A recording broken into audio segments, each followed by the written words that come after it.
Demikian juga hadirin sekalian ya pada perkara-perkara ibadah. Ya, ibadah juga hadirin sekalian ya kita perlu ya memporsikan sesuai dengan kesanggupan kita. Makanya Allah Subhanahu wa taala sebutkan fattaqullaha mastata'tum. Ya, bertakwalah kepada Allah. Ya, beramal soleh kepada Allah sesuai dengan kemampuan. Ya, artinya kita tidak memaksakan diri kita hadirin sekalian. Ya, jika kita memiliki kelemahan, ya, apalagi kalau kita dalam keadaan sakit, ya, kita tidak perlu memaksakan diri kita untuk beribadah kepada Allah Subhanahu wa taala. Karena Allah perintahkan kita beribadah sesuai dengan apa yang kita sanggupi, ya. Ya. Ketika kita sanggup dalam menjalankan ibadah, maka disitulah letak kewajibannya. Tapi ketika kita tidak sanggup menjalankan perintah itu, maka disitulah kemudian ya keringanan dan rukhsah yang Allah berikan kepada kita. Contohnya hadirin sekalian, ketika kita melaksanakan ibadah sholat, ya, ketika seorang melaksanakan sholat, ya, dan dia tidak sanggup untuk melaksanakan sholat secara berdiri hadirin sekalian, ya, maka diperintahkan kepada dia untuk sholat secara duduk, ya. Ya. Kemudian disebutkan juga jika dia tidak sanggup secara duduk, ya, maka dia ya sholat secara berbaring, ya, miring dalam keadaan berbaring. Ya, kemudian jika dia tidak sanggup lagi hadirin sekalian berbaring, maka cukup dengan ya mengisyaratkan ya pelupuk matanya. Ya. Jika dia tidak sanggup lagi berisyarat dengan pelupuk matanya hadirin sekalian, maka berisyarat dengan hatinya. Ya.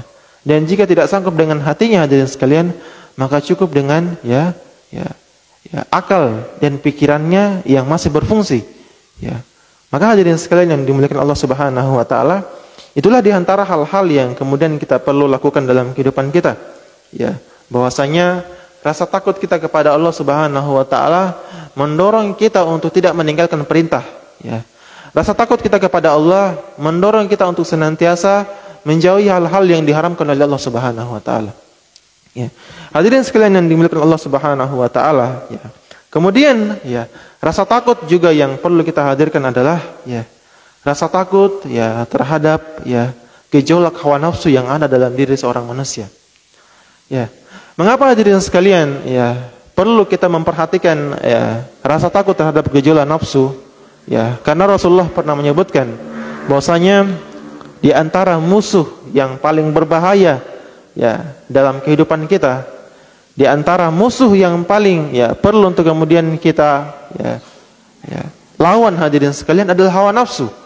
Karena nafsu ini hadirin sekalian berada dalam diri kita, dan kitalah yang kemudian membentuk nafsu tersebut. Ya, maka ya di antara hal yang perlu kita perhatikan adalah bagaimana ya mencegah nafsu-nafsu yang ya menjerumuskan kita kepada hal-hal yang diharamkan oleh Allah Subhanahu wa taala. Bahkan hadirin sekalian yang dimuliakan Allah Subhanahu wa taala, ya di antara jihad yang Allah Subhanahu wa taala sebutkan, ya bukan hanya sekedar kita berjihad dalam memerangi musuh-musuh Allah Subhanahu wa taala.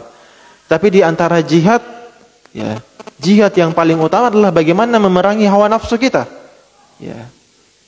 Karena betapa banyak hadirin sekalian, ya sebagian manusia yang ya ketika dia dalam keadaan ya nafsunya yang begitu bergejolak, ya kemudian membuat dia terjerumus kepada dosa dan maksiat, ya, dan sementara tidak memiliki rasa takut kepada Allah Subhanahu wa taala. Maka hadirin sekalian yang dimuliakan Allah Subhanahu wa taala, ya mencegah diri ya dan mawas diri terhadap hawa nafsu ini adalah harus hal yang perlu kita perhatikan. Karena dia termasuk daripada jihad, dan seorang akan mendapatkan pahala jihad hadirin sekalian jika dia mampu melawan dan mengendalikan emosional jihadnya, ya emosional hawa nafsunya, ya, untuk kemudian ya tidak terjerumus kepada hal-hal yang tidak diridhoi atau dimurkai oleh Allah Subhanahu wa taala. Kemudian hadirin sekalian yang dimuliakan Allah Subhanahu wa taala, ya di antara hal-hal atau rasa takut yang kita juga diperintahkan adalah takut terhadap perkara-perkara syubhat. Ya. Hadirin sekalian yang dimuliakan Allah Subhanahu wa taala, apa yang dimaksud dengan perkara-perkara syubhat dalam kehidupan kita? Ya. Syubhat hadirin sekalian, ya, maknanya adalah perkara yang samar-samar, ya. Perkara yang samar-samar. Ya, segala sesuatu yang samar-samar dalam kehidupan kita, maka itulah yang disebut dengan syubhat. Ya, Rasulullah memerintahkan kepada kita untuk meninggalkan syubhat. Wa tarku syubhat. Tinggalkanlah oleh kalian perkara-perkara syubhat. Ya, wa man waqa'a fi syubhat waqa'a fil haram. Karena kata Rasulullah, barang siapa yang ya membuat dirinya terjatuh kepada perkara-perkara syubhat hadirin sekalian, ya, maka sungguh dia telah menghilangkan rasa takut dalam dirinya. Telah hilang rasa takut dalam dirinya. Karena hadirin sekalian, dia telah bermudah-mudahan ya dalam perkara-perkara yang diharamkan oleh Allah Subhanahu wa taala dan juga Rasulnya. Wa man waqa'a fi syubhat waqa'a fil haram. Barang siapa yang jatuh kepada perkara-perkara syubhat, maka dia telah jatuh kepada perkara-perkara yang haram. Ya. Apa contohnya hadirin sekalian? Ya, dalam kehidupan kita terkadang dengan perkara-perkara syubhat. Ya. Karra'i yar'a haula lihima. Contohnya hadirin sekalian, ya adalah ya seperti seorang pengembala. Ya. Karra'i yar'a haula lihima. Seorang penggembala yang mengembala ya hewan ternaknya. Yushiku ayyar ta'afih. Ya, di mana dia khawatir dengan hewan ternak tersebut ya akan ya masuk kepada lahan ya orang lain. Ya. Yushiku ayyar ta'afih. Ya, ala wa inna likulli malikin hima. Ya, maka hadirin sekalian ya, perlunya juga menjaga hewan-hewan ternak ya. Karena hadirin sekalian ya, ketika hewan ternak itu kemudian ya masuk kepada wilayah-wilayah orang lain. Ya, ini yang disebutkan oleh Rasulullah. Ala wa inna likulli malikin hima. Ya, sesungguhnya ya ada perkara-perkara yang ya diharamkan oleh seorang manusia karena dia merupakan hak ya, hak daripada orang lain yang tidak boleh diambil kecuali dengan izin hadirin sekalian. Ya, yushiku ayyar ta'afih. Ya, maknanya adalah ya menjaga ya diri kita, ya menjaga ya, hasrat dan keinginan kita ya kepada perkara-perkara yang syubhat, ya perkara-perkara yang ya kita bahkan masih ragu-ragu ya, dalam hal-hal tersebut. Ya, maka hadirin sekalian, ya Rasulullah menyebutkan da' ma yaribuk ila ma la yaribuk. Tinggalkanlah perkara-perkara yang meragu-ragukan dalam diri kalian. Ya. Tinggalkanlah perkara-perkara yang meragukan dalam kehidupan kita. Ila ma la yaribuk. Kepada perkara-perkara yang tidak ya meragukan kita. Atau perkara yang kita yakin dengan hal tersebut. Dia adalah sesuatu yang halal. Ya.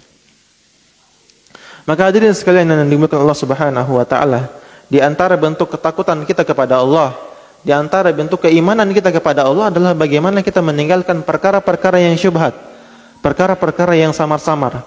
Ya, karena hadirin sekalian, ya, betapa banyak kemudian manusia yang tidak memahami bahwasanya syubhat itu adalah haram. Ya, perkara yang samar-samar itu adalah haram. Ya, karena ketidaktahuan itu hadirin sekalian, ya, mendorong dia, ya, terjerumus kepada perkara-perkara yang haram. Ya, karena dia melakukan perkara-perkara syubhat tersebut. Hadirin yang dimuliakan Allah Subhanahu wa taala. Kemudian yang terakhir ya adalah ya rasa takut ya terhadap pengawasan Allah Subhanahu wa taala.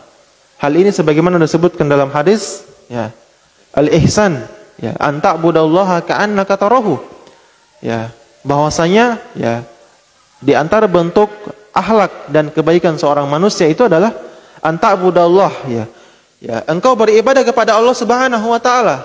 Anta abudallaha ka'annaka tarahu. Ya, engkau beribadah kepada Allah ya, seakan-akan engkau melihat Allah Subhanahu wa taala. Inilah yang disebutkan oleh Rasulullah sallallahu alaihi wasallam maqamul musyahadah. Ya. Tempatnya kemudian kita ya dilihat oleh Allah Subhanahu wa taala. Kita meyakini hadirin sekalian, ya, bahwasanya ketika kita beribadah kita menyaksikan Allah Subhanahu wa taala. Kita melihat Allah Subhanahu wa taala, ya mungkin tidak dengan penglihatan kita hadirin sekalian, tetapi dengan pendengaran kita, ya, dengan hati kita, kita merasakan dekatnya Allah Subhanahu wa taala kepada kita ketika kita beribadah kepadanya. Ya, maka hadirin sekalian yang dimuliakan Allah Subhanahu wa taala, sifat yang paling mulia dan paling agung yang perlu kita hadirkan dalam diri kita adalah bagaimana kita ya, meyakini akan keberadaan Allah di hadapan kita. Ketika kita kemudian melaksanakan sholat, ya, kita meyakini ada Allah di hadapan kita. Kita meyakini Allah lebih dekat daripada urat nadi kita hadirin sekalian. Ya, sehingga dengan sifat itulah kemudian ya, kita betul-betul merasakan ketakutan yang begitu mendalam. Karena hadirin sekalian, ya, ketika kita kemudian lalai daripada khusyuk dalam beribadah, ya, maka kita meyakini ada Allah yang melihat kita. Bagaimana mungkin kemudian Allah ya menyaksikan kita? Allah dekat kepada kita hadirin sekalian. Tetapi kita tidak mau khusyuk, ya. Kita tidak bisa memfokuskan hati kita kepada Allah pada saat kita sholat. Ya. Maka mulai saat ini hadirin sekalian, marilah ya kita menghadirkan sifat khusyuk kita. Marilah kita menghadirkan sifat takut kita kepada Allah Subhanahu wa taala. Ya. Karena di antara ya kemuliaan seorang muslim adalah ketika dia melaksanakan sholat, ya dia tidak hanya sekedar menggugurkan kewajibannya hadirin sekalian. Ya. Tetapi sholat itu tujuannya adalah untuk ya semakin meningkatkan ketakutan kita kepada Allah Subhanahu wa taala. Ya, tentu takut dalam makna ya agar kita dijauhkan daripada siksaan Allah Subhanahu wa taala akibat ya lalainya kita daripada beribadah atau karena terjerumusnya kita perkara-perkara yang diharamkan oleh Allah Subhanahu wa taala. Maka dengan rasa takut ini hadirin sekalian ya akan membuat kita jauh daripada dosa. Ya. Ya.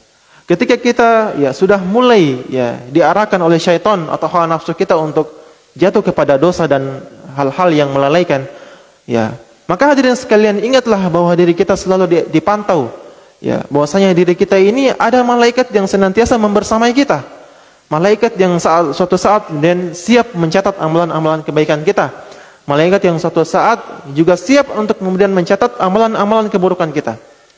Maka tidak ada hadirin sekalian waktu untuk kita ya, jatuh kepada perbuatan-perbuatan dosa. Ya, karena nauzubillahi min zalik, ketika kita jatuh kepada perkara dosa dan para malaikat mencatat dosa tersebut dan kita akan dimintai pertanggungjawaban oleh Allah Subhanahu wa taala terhadap dosa yang telah kita lakukan. Ya. Maka hadirin sekalian yang dimuliakan Allah Subhanahu wa taala, perlunya memahami bahwasanya pengawasan kepada Allah adalah pengawasan yang paling hakiki. Ya, mungkin kita tidak diawasi oleh manusia pada saat kita dalam keadaan sendiri. Ya, kita tidak diawasi oleh orang-orang yang di sekitar kita, tetapi kita meyakini ada Allah yang senantiasa mengawasi kita dalam kehidupan kita. Ada para malaikat yang ditugaskan oleh Allah Subhanahu wa taala untuk mengawasi langkah-langkah kita.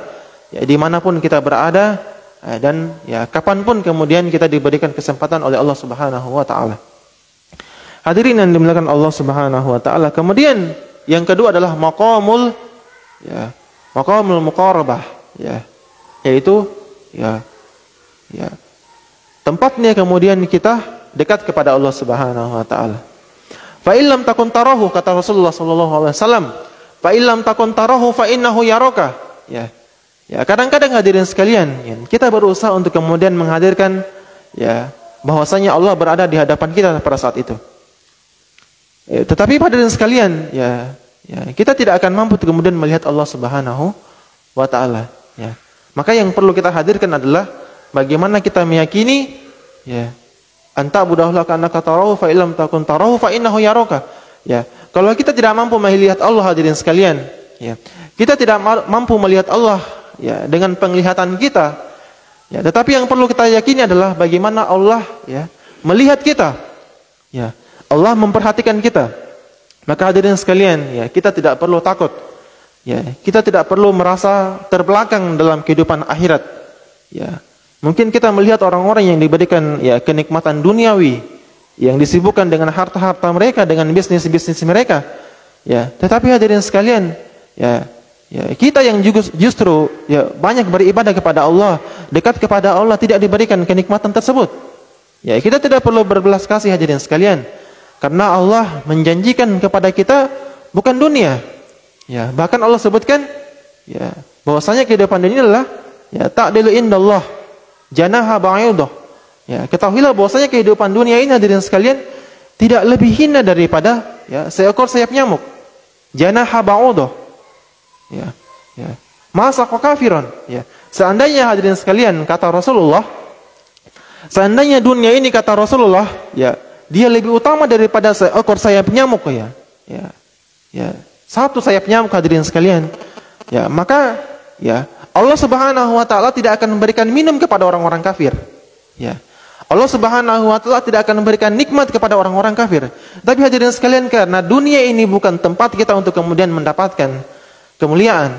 Dunia ini bukan menjadi tujuan kita untuk kemudian diciptakan oleh Allah Subhanahu wa taala, maka Allah tidak memberikan kita dunia.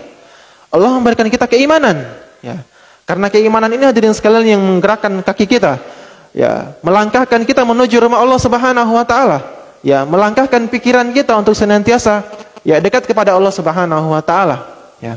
Melangkahkan ya seluruh anggota tubuh kita ini untuk kemudian terus dekat kepada Allah Subhanahu wa taala. Maka hadirin sekalian yang dirahmati Allah Subhanahu wa taala, ya. Dengan demikian hadirin sekalian, ya, kebeningan hati seorang muslim, kebeningan hati seorang manusia akan nampak dalam dirinya. Cahaya dalam wajahnya akan ya betul-betul terlihat, ya, ketika ya dia betul-betul menjadikan kehidupan di dunia ini ya bukan untuk kemudian mencari dunia, tetapi di dunia ini adalah tempat dia mempersiapkan amalan-amalan akhirat, yang amalan akhirat itulah yang akan dimintai pertanggungjawaban oleh Allah Subhanahu wa taala. Dan amalan akhirat itu hadirin sekalian yang akan menyelamatkan kita, ya bukan hanya di dunia tetapi kelak di akhirat. Contoh kecilnya hadirin sekalian, ya di dunia, ya ketika seorang telah meninggal dunia, ya ketika ya qul innal mautal ladzi tafiruna minhu fa innahu mulaqikum, ketika seorang manusia ya telah bertemu dengan ajalnya, telah bertemu dengan kematiannya hadirin sekalian, telah dikafani, telah dimandikan, dan kelak dia diantarkan menuju liang lahatnya hadirin sekalian, ya maka ya apa yang disebutkan oleh Rasulullah sallallahu alaihi wasallam, ya salasah, ya ada 3 hal yang akan mengikutinya hadirin sekalian ketika dia diantarkan menuju liang lahatnya. Apa itu hadirin sekalian? Kata Rasulullah, ya yang akan mengikuti dia yang pertama adalah amalannya, amaluhu, ya. Kemudian yang kedua adalah ahluhu, yaitu keluarganya. Kemudian yang ketiga hadirin sekalian adalah maluhu, hartanya. Tetapi coba saksikan hadirin sekalian, ya. Di antara 3 hal itu, ya, mana di antara 3 hal itu hadirin sekalian yang mau setia menemani kita sampai kita masuk ke dalam liang lahat? Mana hadirin sekalian di antara 3 hal itu yang mau menemani kita, ya, memberikan cahaya kepada kita, ya, menemani kita sampai kemudian kita masuk ke dalam liang lahat? Ya, tidak ada hadirin sekalian kecuali hanya 1. Kata Rasulullah SAW, 2 yang akan meninggalkan kita. Ahluhu, keluarganya akan meninggalkan dia. Walaupun keluarganya menangisi kepergiannya hadirin sekalian, tetapi keluarganya tidak akan mau untuk masuk membersamai dia di liang lahat. Ya, kemudian hadirin sekalian, ahluhu, ya, maluhu, hartanya hadirin sekalian, hartanya yang selama ini dia korbankan jiwa dan raganya bahkan nyawanya untuk mencari ya kenikmatan dunia, untuk mendapatkan kekayaan. Tetapi ketika dia meninggal dunia justru hartanya menjadi rebutan ahli warisnya hadirin sekalian. Nauzubillahi min zalik. Tapi hadirin sekalian, kata Rasulullah, 1 yang akan membersamai dia. Ya, amaluhu. Amalannya lah yang akan bersamai dia di ya liang lahat. Amalannya yang kemudian akan menjadi cahaya dan sinar yang akan memberikan kemuliaan dalam dirinya. Ya, yang akan membersamai dia dan menenangkan dirinya ketika dia dalam keadaan takut dan dalam keadaan risau. Maka hadirin sekalian yang dimuliakan Allah Subhanahu wa taala, mulai detik ini marilah kemudian kita menjadikan ya kehidupan dunia ini bukan hanya sekedar mencari kekayaan, bukan hanya sekedar mencari kekuasaan dan jabatan, tetapi dunia ini mari kita jadikan sebagai tempat kita ya beramal, ya. Karena dunia ini adalah tempat kita beramal, sementara akhirat menjadi tempat kita memanen amalan yang saat ini kemudian kita usahakan, amalan yang saat ini kemudian kita mati-matian untuk melakukannya. Ya, maka hadirin sekalian tidak perlu kecewa dengan kehidupan dunia, dengan kenikmatan yang Allah berikan kepada orang lain, kemudian kita tidak diberikan kenikmatan, karena sekali lagi ya dunia ini bukanlah tujuan Allah ya menciptakan kita, tapi dunia ini ya menjadi langkah awal untuk kita memperbanyak ketaatan agar kita mendapatkan kemuliaan dan masuk ke dalam surganya Allah Subhanahu wa taala ketika ya bertemu dengan Allah Subhanahu wa taala. Hadirin sekalian yang dimuliakan Allah Subhanahu wa taala, semoga Allah memberikan cahaya dalam kehidupan kita dan semoga Allah terus memberikan keistiqomahan. Alladzina qalu rabbunallah, sungguhnya orang-orang yang mengatakan bahwasanya Tuhannya Allah, tsumastaqamu, kemudian dia istiqomah dengan kalimatnya tersebut, tatanazzalu alaihimul malaikah, maka kata Allah akan diberikan, diutus malaikat kepadanya untuk menenangkan dirinya bahwasanya ya Allah Subhanahu wa taala telah menjanjikan kepadanya kemuliaan-kemuliaan akhirat dan Allah menjanjikan kepadanya surga yang mengalir di bawahnya sungai-sungai. Ya, maka hadirin sekalian dimuliakan Allah Subhanahu wa taala, cukup sekian apa yang dapat kami sampaikan, ya lebih dan kurangnya mohon dimaafkan. Hadanallahu wa iyyakum ajmain. Subhanakallahumma wa bihamdik, asyhadu an la ilaha illa anta astaghfiruka wa atubu ilaik. Assalamualaikum warahmatullahi wabarakatuh.